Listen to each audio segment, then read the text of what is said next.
Irmãos, o nosso estudo de hoje continua dentro daquele propósito de estarmos analisando os personagens da Bíblia e de cada um retirando os ensinamentos para nós. Porque da vida desses homens e o que Deus deixou expresso, nisso se destaca, às vezes claramente, às vezes um pouco de forma escondida, mas ensinamentos de procedimentos aprovados, de procedimentos reprováveis, e nós podemos tomar essas vidas, as suas histórias, e ali tirarmos as lições práticas para o nosso viver, andando naquilo que Deus mostrou ser aprovado e evitando aquilo que foi mostrado ser impróprio no proceder de cada um.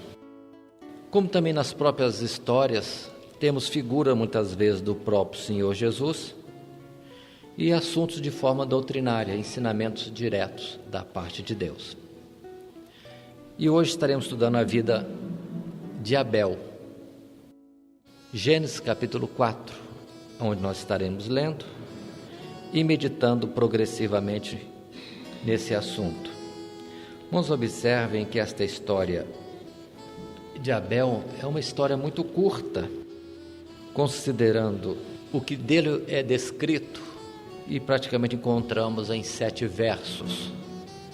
Gênesis capítulo 4, verso 2 até o verso 8, e assim passamos a ler o texto.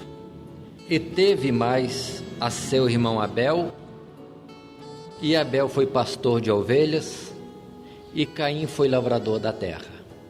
E aconteceu ao cabo de dias que Caim trouxe do fruto da terra uma oferta ao Senhor. E Abel também trouxe dos primogênitos das suas ovelhas e da sua gordura.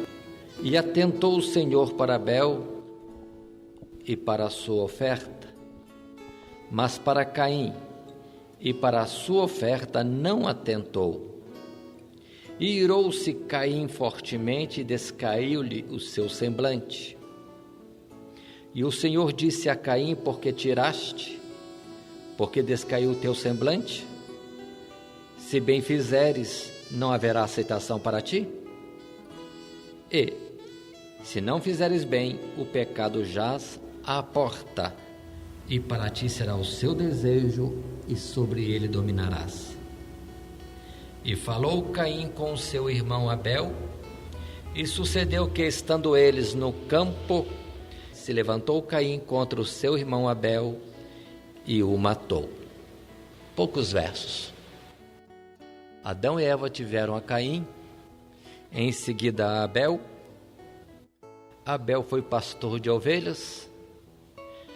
Passados os dias, Abel trouxe dos primogênitos das suas ovelhas e da sua gordura, numa oferta, no sacrifício a Deus. E o Senhor atentou para Abel e para a sua oferta, e isso trouxe inveja a Caim, cuja pessoa e oferta não foram aceitos por Deus. E o verso 8, Caim se levanta contra seu irmão Abel, e Abel é morto. História curta, mas aqui nós temos ensinamentos e precisamos estar atentos a estes ensinamentos. Mas vamos observar. Muitas vezes nas Sagradas Escrituras, os nomes dados aos filhos tinham algum significado. Pesquisando o nome de Abel, não se define bem qual o significado do seu nome. Não é bem definido.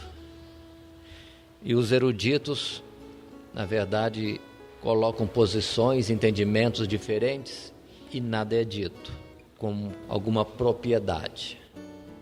Mas existe o Abel. Existiu esta vida na face da terra, e nessa sua curta vida, tempo que alcançou em anos, a Bíblia não diz, não precisa inventar, imaginar. A Bíblia não diz. Teve filhos, ou mesmo se casou? A Bíblia também não diz. Qual era o seu caráter? Qual era o seu modo de viver? A Bíblia também não diz. Muito curta a história. Mas nós sabemos, entretanto, alguma coisa da vida dele por conclusões que os servos de Deus, através do tempo, vieram a escrever, como em João, na sua carta, no capítulo 3, no verso 12. Podemos acompanhar e ler este versículo, 1 João capítulo 3, quando João, referindo-se à comparação do viver de Caim com Abel, tendo deixado a exortação de nos amarmos uns aos outros, o verso 12, entretanto, salienta João, escrevendo: amar não como Caim, que era do maligno, e matou a seu irmão. E por que causa o matou? Porque as suas obras eram más, e as de seu irmão justas. Só esse final. As obras de Abel eram justas. Só isso que a Bíblia coloca aqui em João. Obras justas. Quais obras? Em Gênesis não se descreve. Não encontramos nada descrito.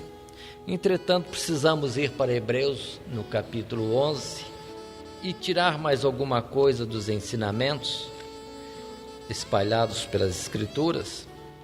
Quando, falando da fé, o escritor de Hebreus faz menção a Abel, no verso 4, dizendo: pela fé, Abel ofereceu a Deus maior sacrifício do que Caim, pelo qual alcançou o testemunho de que era justo, dando Deus testemunho dos seus dons, e por ela, depois de morto, ainda fala. Repito a leitura desse verso. Pela fé, Abel ofereceu a Deus maior sacrifício do que Caim, pelo qual, naturalmente, sacrifício, alcançou o testemunho de que era justo, dando Deus testemunho dos seus dons, e por ela, pela fé, depois de morto, ainda fala. Se alguém quer discutir e trazer várias ideias sobre a forma ou porquê da aceitação do sacrifício de Abel, perde tempo. Este versículo já é suficiente para nós, para mostrar de que o sacrifício apresentado por Abel era mais excelente, era melhor. Melhor em quê? Precisamos atentar para um ponto importante que encontramos em Romanos capítulo 8, verso 14. Irmãos, podem acompanhar. E comparando com Hebreus capítulo 11, verso 4, deduzimos que o sacrifício realizado por Abel foi no impulso, numa direção de fé. Não foi uma coincidência. Pela fé, ele ofereceu um sacrifício mais excelente. Em Romanos 8, 14, nós encontramos aquela palavra que diz que os que são guiados pelo Espírito de Deus, esses são filhos de Deus. Daqui deduzimos e percebe-se claramente que sobre cada um dos seres humanos existe uma inspiração, uma palavra, uma orientação do Espírito de Deus. Se alguém dá crédito, confia, obedece e segue o caminho orientado pelo Espírito de Deus, dado pelo Espírito de Deus, é o melhor, é o mais excelente, é o correto.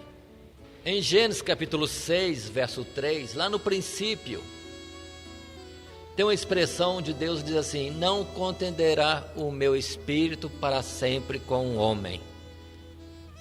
Vou colocar num sentido diferente, ou seja, o Espírito de Deus contende com o homem. Sim, contende, ou fala, instrui, e aquele que ouve terá recompensa da sua obediência. Em Jó capítulo 33, verso 14, podemos abrir. Eliú, com sabedoria e graça de Deus, vem falando a Jó e diz assim desta forma: antes Deus fala 1 e 2 vezes, porém ninguém atenta para isso. Em sonho ou em visão de noite, quando cai sono profundo sobre os homens e adormecem na cama, então abre os ouvidos dos homens e lhes cela a sua instrução, para apartar o homem do seu desígnio e esconder do homem a soberba, para desviar a sua alma da cova e a sua vida de passar pela espada. O que nós estamos observando? Que Deus fala ao homem, Deus instrui, chega mesmo até a contender para que o homem ande num caminho incorreto. E isso não é uma ou outra vez só. Quantas vezes? E o que vemos e observamos na vida de Abel é isso, que Deus deve lhe ter falado, e lhe deu ouvido, entendeu e obedeceu. Nós não vamos estudar aqui o aspecto do procedimento de Caim, vamos nos deter só em Abel. Caim é outro personagem com outra atitude, vamos ver Abel somente. Ele acertou no sacrifício não porque foi sorte, porque ele era melhor, inteligente, nada disso. Ele deu ouvidos ao Espírito de Deus. Pela fé, crendo em Deus, ele fez o sacrifício correto, de onde foi aceito. Então observe, pela fé, apresentou ele a Deus um sacrifício mais excelente. Se pudermos continuar e observar Provérbios capítulo 8, irmãos podem anotar, não estarei lendo, mas citando, em Provérbios capítulo 8, extensivamente ali nós temos que a sabedoria, de uma forma alta, de uma forma insistente, fala ao homem, quer pelas esquinas, quer sobre os telhados, uma expressão bíblica de provérbio, em vários lugares, constantemente, Deus está falando. E quem é que lhe deu ouvidos? Quem é que lhe dá ouvidos? Vamos ler agora em Romanos, no capítulo 2, os versos 14 e alguns versos a seguir. Falando aqui Paulo da lei, e a compreensão de muitos é que todos devem conhecer a lei, pela exposição de alguém para um estudo, alguma coisa. Mas entretanto, se um homem não é alcançado por outro homem, ninguém o impede de ser alcançado por Deus, de Deus lhe falar. E nesse capítulo 2 de Romanos, verso 14, de uma forma bem clara, diz assim: quando os gentios que não têm lei fazem naturalmente as coisas que são da lei, não tendo eles lei, para si mesmos são lei, os quais mostram a obra da lei escrita no seu coração, testificando juntamente a sua consciência e os seus pensamentos, quer acusando-os, quer defendendo-os. Um homem que não tenha conhecimento da letra de uma lei, de um mandamento, nas coisas de Deus, os preceitos de Deus, entretanto, é inexcusável, porque dentro dele já está escrita esta lei. Abel acertou porque obedeceu, Caim errou porque não atentou para o que Deus lhe dizia. E isso é tão verdade, irmãos, que é presente hoje mesmo Deus continua a falar. É por isso que constantemente as Sagradas Escrituras dizem: hoje, se ouvides a sua voz, não endureçais os vossos corações. Voltando a Jó, Deus fala 1, 2 vezes, e quem atenta para isto? Mas Está escrito no homem. Deus visita cada um, sendo no profundo de uma selva, ou sendo no alto de uma posição qualquer, que alguém possa considerar como nobre neste mundo. Mas Deus atinge a todos. Mas continuemos. Se observássemos a carta de Pedro no seu primeiro capítulo, lá pelo verso 10 até o verso 12, vemos a presença do Espírito de Deus e a sua atuação notória no passado. O próprio Espírito de Jesus estava nos homens antigamente, ensinando a eles o que deveriam fazer. E quando se anunciava alguma coisa da parte de Deus, como o próprio Noé, ou como o próprio Enoque, a palavra deles não era propriamente deles, mas era do Espírito do Senhor neles. Ou seja, o Senhor, pelo seu Espírito, continuava presente sobre a face da terra. Lá em Gênesis capítulo 1, nós vemos aquela expressão interessante que diz: e o Espírito de Deus pairava sobre as águas. Agora vamos mudar. Deus continuou a sua obra criadora, o homem é criado, continua a multiplicação dos seres humanos sobre a terra, mas podemos dizer que o Espírito de Deus continua pairando sobre as águas.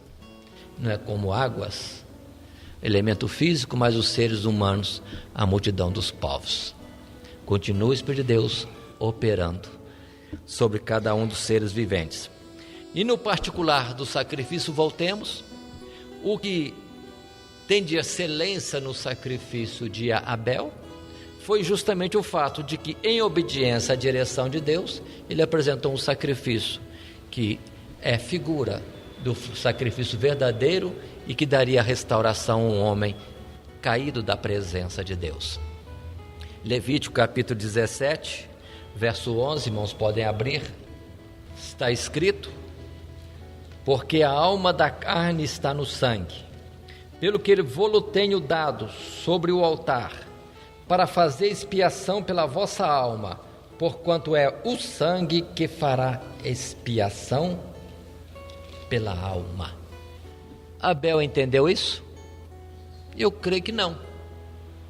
Porque em 1 Pedro capítulo 1 está escrito que os profetas falavam ou faziam alguma coisa na direção do Espírito de Deus, mas não entendiam. Mas uma coisa importante: obedeciam. Então já o Espírito de Deus mostrava o gênero humano separado de Deus, Romanos capítulo 3, destruído da sua glória. E como vai agradar a Deus? Com que? Me apresentarei ao Senhor, também diz o salmista. E já o Espírito de Deus colocava, vida por vida, o homem terá expiação dos seus pecados por outra vida. Não era propriamente, sabemos hoje, pelo sangue de um animal, que a lei depois, quando foi expressa por Moisés ou através de Moisés, veio a declarar. Mas tudo isso, em Abel ou pelo mandamento da lei, através de Moisés, o apontar sempre é Cristo Jesus, sacrifício perfeito, que restauraria o homem na presença de Deus. Abel entendeu? Repito, não, mas obedeceu. E nisso estava dentro do plano da redenção do homem, já mostrando o homem o caminho certo. Porque diz também em Hebreus capítulo 1 que Deus falou muitas vezes e de muitas maneiras. E uma das maneiras primeiras com que Deus falou foi: quer agradar a Deus? Vida por vida, sem derramamento de sangue, não há perdão de pecados. E em Romanos coloca que todos estão destituídos da glória de Deus, mas são justificados gratuitamente pela fé em Cristo Jesus, que só foi revelado milênios depois, considerando essa partida de anos, essa contagem em Abel. Mas continuemos mais um pouco, irmãos. Desse assunto que nós estamos tratando na vida de Abel, fica firme esse aspecto que precisamos atentar. Está atento ao Espírito de Deus, prontos para ouvir a sua voz e todo cuidado para obedecer. Precisamos saber também discernir o Espírito de Deus, a voz que é de Deus, Porque torna-se muito comum hoje em dia se dizer: ah, Deus me falou, Deus me mostrou. E nós vemos que depois as consequências das ações e palavras não é bem isso. Lembremos de Jeremias quando diz que enganoso é o coração do homem e perverso. Então precisamos ter muito cuidado nos dois sentidos, de sabermos verdadeiramente qual é a voz do bom pastor e não irmos pela voz do estranho. E nunca a voz do bom pastor é contrária às afirmações das Sagradas Escrituras. E a norma maior é amar. Amar. Amar a Deus sobre todas as coisas e ao próximo como assim? A si mesmo. Mas continuemos um pouquinho mais no nosso assunto, na vida de Abel. Para quem olha esta narrativa, é uma situação delicada. O que é justo, o que anda correto, é destruído e parece que ficam as coisas do mesmo jeito. Então, entre ser justo e ser esperto, ou forte, ou dominador, vou escolher essa última parte. Entre matar e morrer, prefiro matar. Seria a dedução do homem. Que morre o justo e fica como que a mesma coisa. Porque o que matou Caim continuou a sua vida, casou, teve filhos, teve descendência. E Abel, cortado. Cortado. Mas, irmãos, vamos abrir em Eclesiastes, a palavra de Salomão, quando, entre outras expressões, vamos somente tirar do capítulo 9, o verso 3, ou vamos ler antes o verso 2, quando diz, Salomão considera isto: tudo sucede igualmente a todos. O mesmo sucede ao justo e ao ímpio, ao bom e ao puro, como ao impuro, assim ao que sacrifica, como ao que não sacrifica, assim ao bom como ao pecador, ao que jura como ao que teme o juramento. Este é o mal que há entre tudo quanto se faz debaixo do sol, que a todos sucede o mesmo, que também o coração dos filhos dos homens está cheio de maldade, e que há desvarios no seu coração, na sua vida, e que depois se vão aos mortos. Por isso o salmista também disse: que vantagem há de ser justo? Se olharmos a história até o verso 8, acabou. Que vantagem há em ser justo? Se atentarmos para Tiago também observou isso e deixou esse lembrete, que o justo perece sem resistir. Vamos abrir em Abacuque. No Antigo Testamento, o profeta Abacuque analisou esse fato também e chegou a citar, verso 2: até quando, Senhor, clamarei eu e tu não me escutarás? Gritarei violência e não salvarás? Por que razão me fazes ver a iniquidade e ver a vexação? Porque a destruição e a violência estão diante de mim. Há também quem suscite a contenda e o litígio. Por esta causa a lei se afrouxa e a sentença nunca sai. Porque o ímpio cerca o justo e sai o juízo pervertido. Palavras de Abacuque, no passado. Verso 13 desse primeiro capítulo ainda diz, dirigindo-se ele a Deus: tu és tão puro de olhos que não podes ver o mal e a vexação não podes contemplar. Por que, pois, olhas para os que procedem aleivosamente e te calas? Quando o ímpio devora aquele que é mais justo do que ele? Aí está a questão, irmãos. Qual a vantagem de servir a Deus? Voltando a Eclesiastes capítulo 3, nós vemos Salomão depois argumentando, falando. Há um tempo para todo o propósito debaixo do sol. Eclesiastes 3, verso 17. Salomão também diz: Deus julgará o justo e o ímpio. Na nossa mente, era para ser imediato, mas para Deus não é. Há um tempo. Há um tempo. Nós temos pressa porque nós não temos domínio sobre o tempo. E a nossa vida é curta.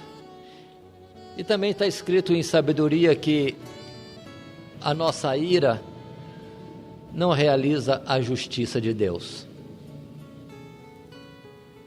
Deus sabe medir exatamente. Se vamos observar nas Sagradas Escrituras, tem várias ocasiões que Deus diz que está esperando completar a medida da injustiça. Ou seja, o homem peca, erra, e Deus não condena de imediato. Deus vai, e como vimos no princípio, argumenta, contende com o homem, mostra o caminho certo para desviá-lo da destruição eterna. Às vezes o homem peca uma segunda vez, quem sabe Deus fala com ele ainda uma segunda vez? Ou quantas vezes Deus fala?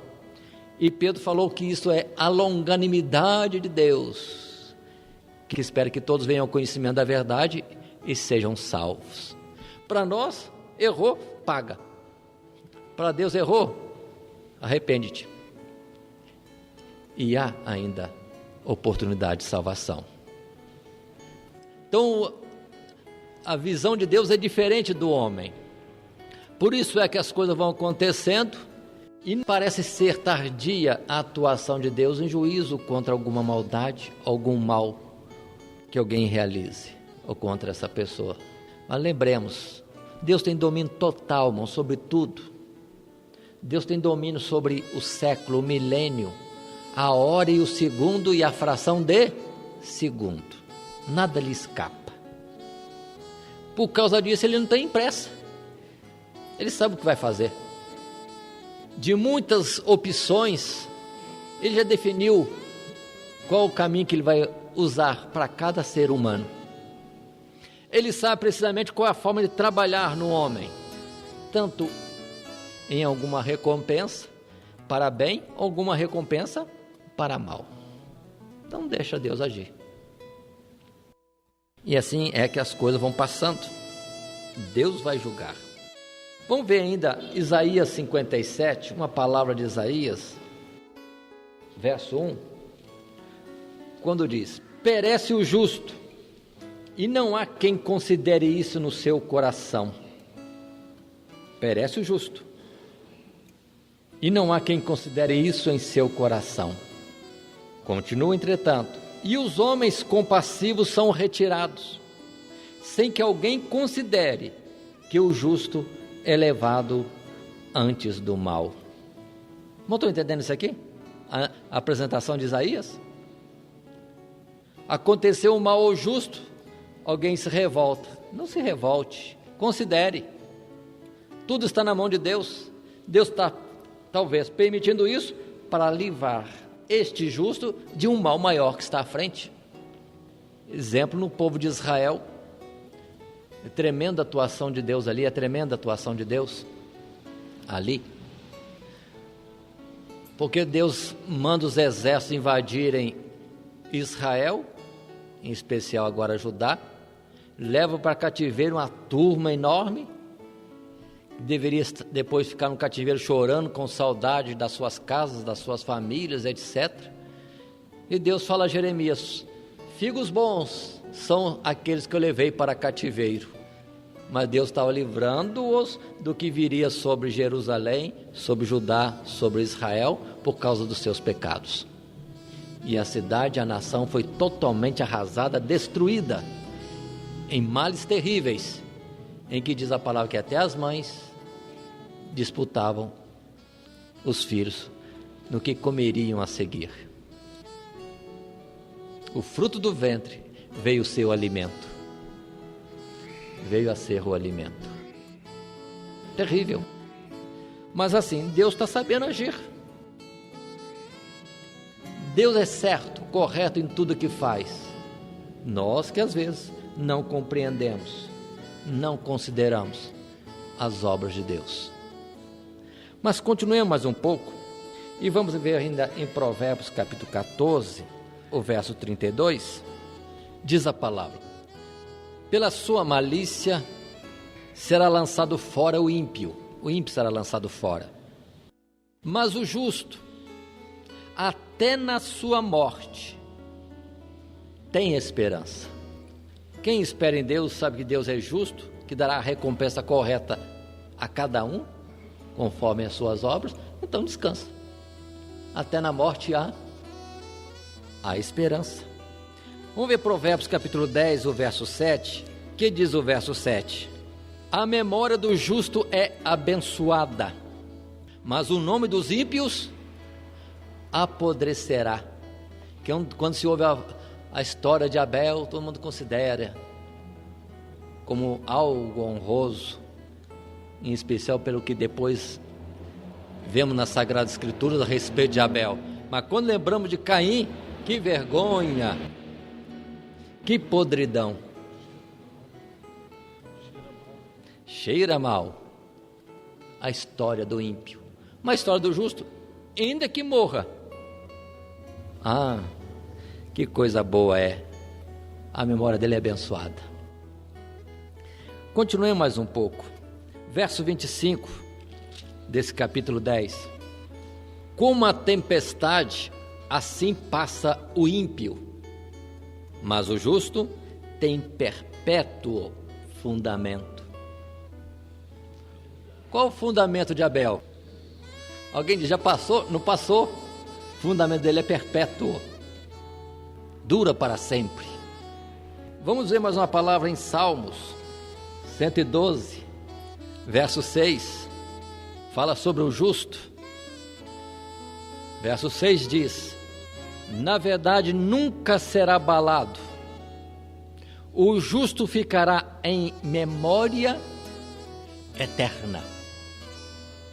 Então compensa ser justo, ainda mais quando nós olhando outra vez para Hebreus capítulo 11, o verso 4 que nós já citamos, diz lá que Abel, até mesmo após a morte, ainda fala. E se lembrarmos que Jesus disse em testemunho de Deus, que Deus não é Deus de mortos, mas de vivos, Abel então está vivo. Para Deus está vivo, não é morto. Mas continuemos, irmãos. Em 1 Pedro capítulo 3, versos 17 e 18, Pedro vem falando que o justo vai ser abençoado, há recompensas. Alerta para que ninguém venha a padecer por alguma transgressão, mas se como o justo padece, apresenta isso a Deus, porque é agradável a Deus que alguém, por causa da justiça, venha a padecer. E tem a bem-aventurança que Jesus disse no Sermão da Montanha: bem-aventurados os que choram, os que são perseguidos por causa da justiça, etc, etc, etc. Tudo isso está em conta diante de Deus, não é esquecido diante de Deus. Em Atos dos Apóstolos, no capítulo 24, Paulo sendo questionado sobre a sua vida e o que o impulsionava a pregar o evangelho contra toda adversidade, sendo preso, açoitado, perseguido de morte, tanta coisa tremenda, era para Paulo desistir. Não desistia, porque ele queria ser participante de uma ressurreição melhor, porque ele cria, diz lá em Atos 24, verso 15, que haveria sim uma ressurreição de justo e de injusto. Em Mateus capítulo 25, vamos ver que haverá esta ressurreição, e o justo será recompensado com a eternidade na glória de Deus, e o ímpio lançado às trevas exteriores. Então, tem um tempo em que o justo vai receber a sua recompensa de glória, e o ímpio também vai ter a sua recompensa em condenação, ira de Deus, e isso para a eternidade. Em 2 Tessalonicenses capítulo 1, a palavra do Senhor considera também, no verso 5, que o povo de Tessalônica, os servos de Deus, eram perseguidos por causa do Evangelho, mas permaneciam na fé, na caridade. E Paulo considera que eles estavam se fazendo dignos da recompensa na vinda de Jesus, porque certamente o Senhor viria e daria a eles a recompensa em glória com o Senhor. Mas quanto àqueles que os atribulavam, viria sim o Senhor em vingança, como labaredas de fogo. Observe isto. Parece que ao justo, quando é afligido, cabe tão somente olhar para o Senhor e ver se o Senhor vai livrar ou se o Senhor vai deixar. Por enquanto, o justo sofrer, porque a recompensa ou o livramento será em tempo que o Senhor já tem estabelecido. Se nós analisarmos, irmãos, a palavra que encontramos em Malaquias, no capítulo 3, e essa palavra pode ser constantemente citada, a palavra diz: os dias vão correndo, cada um diante daquilo que está à sua frente, define-se, por Deus ou não, continuar justo ou não. Apocalipse exorta: quem é justo, faça justiça ainda, porque vem a hora em que nós veremos a diferença do justo e do ímpio, do que serve a Deus e do que não serve. Os justos serão renovados na ressurreição, revestidos de um corpo incorruptível, imortal e glória com o Senhor para sempre. Mas o ímpio, procuraremos o seu lugar e não acharemos, porque se farão como o pó debaixo dos nossos pés. É o que a Sagrada Escritura diz. E nós temos ainda o exemplo do trigo e do joio. Por enquanto é preciso esperar, ter paciência, descansar nas providências e no correto juízo de Deus, que a seu tempo certamente se manifestará. Por isso que, terminando Eclesiastes, depois daquelas observações um pouco graves de Salomão, conclui Salomão dizendo: o fim de todas as coisas é: teme a Deus, porque Ele trará todas as coisas a juízo. Em Apocalipse capítulo 6, aí, irmãos, tem aquela expressão de Apocalipse capítulo 6, na abertura do 5º selo: muitas almas estão clamando ao Senhor: Senhor, até quando não vingarás o sangue derramado? Até quando não vingarás a morte dos justos? Até quando, Senhor? Poderíamos imaginar Abel como que estando vivo e clamando a Deus, dizendo: Senhor, até quando? Apocalipse 6. E o Senhor dando resposta: aguarda um pouco. E o Senhor dando ordem: deles vestidos brancos, ou seja, testemunho de justiça. Mas espere um pouco, até que se complete o número daqueles que hão de ser mortos como os seus irmãos. Então, essa situação de pessoas indo na justiça, ou seja, caminhando numa vida justa, sem que pareça estar tendo a recompensa no presente tempo, é necessário ser fiel até a morte, que no tempo certo, como disse Paulo, Deus dará a coroa da justiça, não somente a ele, Paulo, que já estava terminando a carreira, que ia morrer mesmo, já estava condenado, sendo justo, ia morrer como um transgressor, mas a coroa da justiça seria para ele e todo aquele que ama a vinda do Senhor Jesus. Continuemos, irmãos. Então observe tudo isso na vida de Abel. História pequena, mas e completa em Hebreus capítulo 11, nos últimos versos que nós já temos falado. Assim como Abel, são muitos que pela fé foram livres de condenações, de mortes, de prejuízos, mas outros pela mesma fé morreram. E em detalhe, alguns até preferiram não serem livres, para serem contados como que tendo morrido pela causa do Senhor, terem esta honra. E diz lá no final de Hebreus 11, não receberam a recompensa, porque isso se reserva para o tempo final, na vinda do Senhor, quando não só os antigos, mas os mais recentes, os que estiverem vivos, servindo ao Senhor, todos juntos subiremos a encontrar o Senhor nos ares, e assim estaremos sempre com o Senhor. Vida de Abel. Um último ponto que eu quero considerar é figura. Vamos abrir em Hebreus capítulo 12 e considerar esse aspecto. Muitos homens, em si mesmo, no seu viver, foram figura de Jesus. Muitos. Mas no nosso momento, no nosso estudo de hoje, Abel, de certa forma, é figura do Senhor. Vamos colocar lá em Hebreus, como dissemos, no verso 12, e observar o que ali é escrito. Verso 24. Antes de ler o verso 24, vou ler um pouquinho antes, considerando o verso 21, que Moisés, quando viu a glória de Deus naquele monte, no Sinai, e ele estremeceu, mas aquilo não era nada.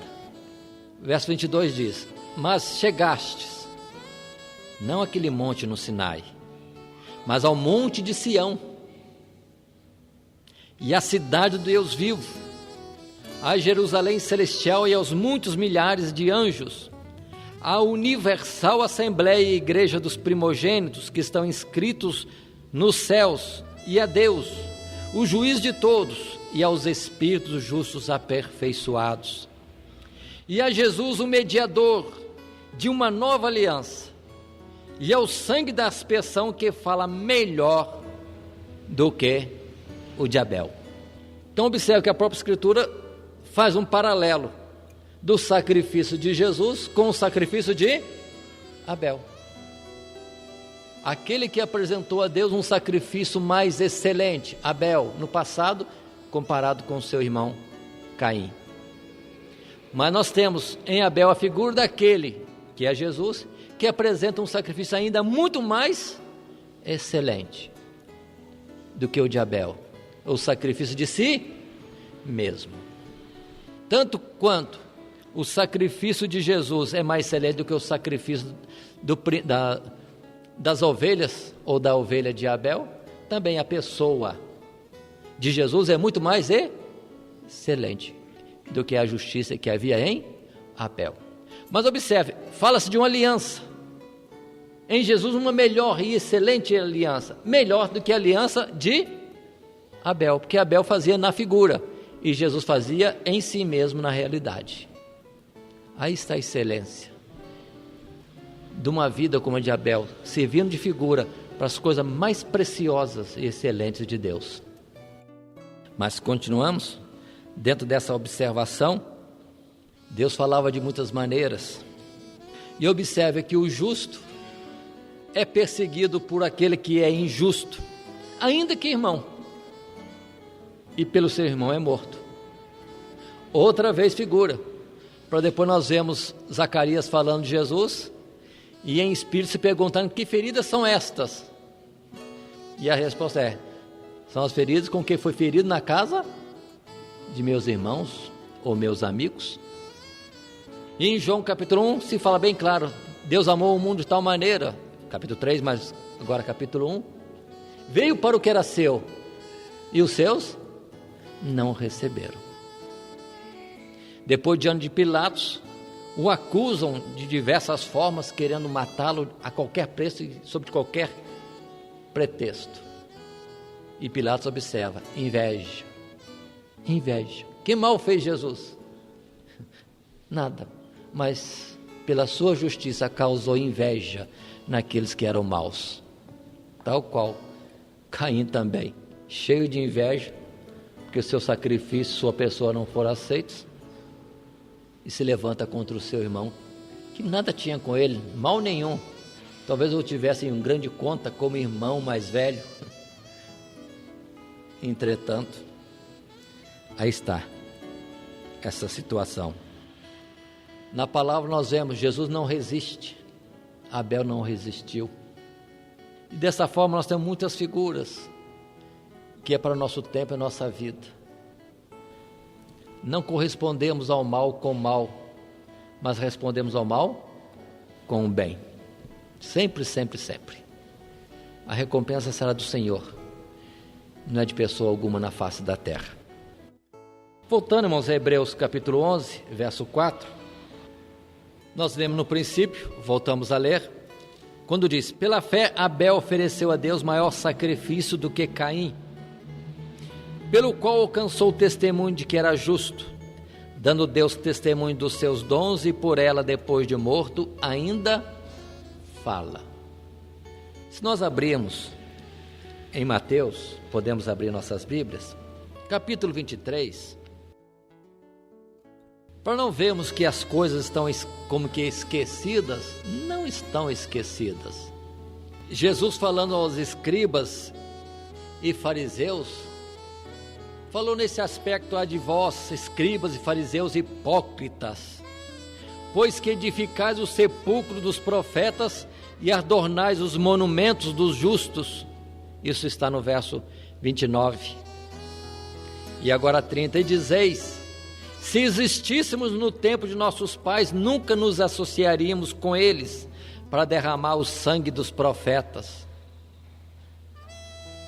Jesus continua a dizer: assim vós mesmo testificais que sois filhos dos que mataram os profetas. Enchei vós, pois, a medida de vossos pais. Há uma medida de tolerância. Até onde vai a longanimidade de Deus? Verso 33 diz: serpentes, raça de víboras, como escapareis da condenação do inferno? Portanto, eis que eu vos envio profetas, sábios e escribas, e a uns deles matareis e crucificareis, e a outros deles açoitareis nas vossas sinagogas, e os perseguireis de cidade em cidade, para que sobre vós caia todo o sangue justo que foi derramado sobre a terra, desde o sangue de Abel, o justo, até o sangue de Zacarias, filho de Baraquias, que matastes entre o santuário e o altar. Está esquecido diante de Deus? Irmãos, observem a misericórdia de Deus, a longanimidade. Quanto tempo tem que Abel foi morto e ainda Deus não requereu isto? Quantos milênios? Vários.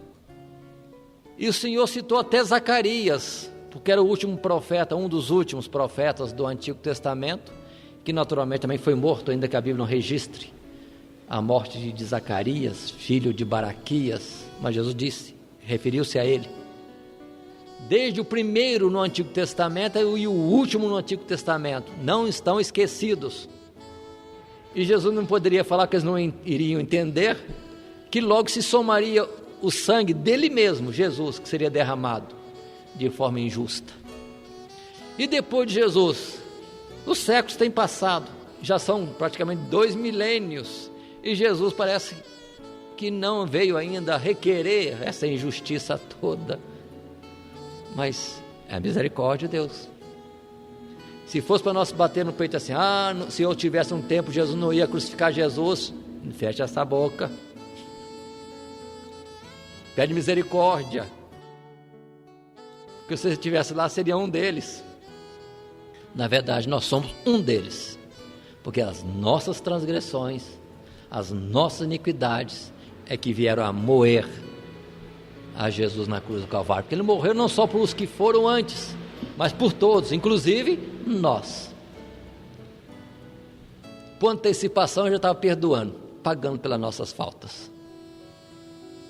Então vamos falar: Senhor, misericórdia, e não vamos nos taxar de justos. Não, eu não faria isso se estivesse lá. Não, faríamos e o fazemos hoje. Toda vez que em um pouco ou em muito, de alguma forma, transgredimos contra o Senhor. Mas a misericórdia de Deus, a longanimidade, é que ainda espera até hoje, para não sermos destruídos. Mas antes, continua a palavra do Senhor dizendo: este é o caminho, andai por ele, sem se desviar nem para a direita, nem para a esquerda, para nos desviar sim, da cova e da espada, e nos dar vida na eternidade. Abel, vida tão simples, mas nós temos que ver, irmão, como se fôssemos um Abel hoje também. O único mérito de Abel nos céus, o sacrifício, o sangue inocente derramado que ele aceitou em seu favor. Assim, toda humanidade que quer ser salva só tem um jeito. Não adianta ir com filosofia, com graduação de alguma coisa, com obras próprias, mérito nenhum, inteligência, sabedoria, nada disso justifica de Deus. Então somente o sacrifício justo, que fala muito mais alto do que o sacrifício de Abel. O sacrifício de Jesus Cristo, Ele mesmo, o Cordeiro de Deus, tira o pecado do mundo. Que Deus nos abençoe assim em Cristo Jesus. Amém.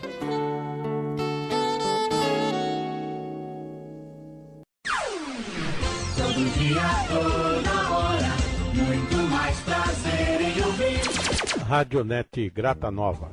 Web Rádio, a qualidade que faz a diferença, cada vez mais necessária. Rede Grata Nova de Evangelização. Acesse nosso site www.horadadecisão.com.br. Hora da Decisão, tudo junto, sem acento.